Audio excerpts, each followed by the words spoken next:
Code for America is known for attracting top talent to work on civic projects like city apps. But can Code for America introduce high-caliber programmers to a career in government?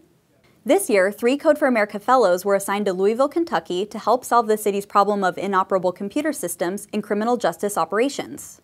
Well, we learned a ton in Louisville. I feel like we went to law school over the course of a month there. And I personally didn't have any experience in the criminal justice system, so I definitely learned a lot about how that works, about judges and the different kinds of authority that they have, and how the sort of system works under that.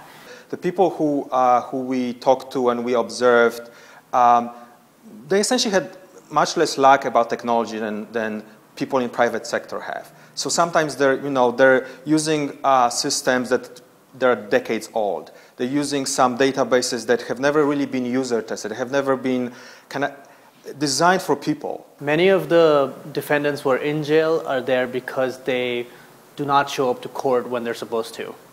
And so if we can get them to show up to court, and in general, if we can get the defendants the information they need to sort of be in compliance with the law, they're not going to end up in jail as much.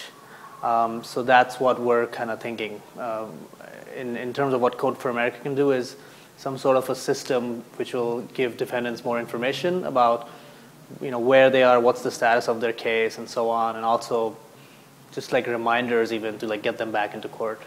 I'm still not very kind of fluent in criminal justice, but I've seen that this is a cause worth putting time and effort into. Before going to Kentucky, the fellows expected challenges like communication barriers and difficulties with bureaucracy.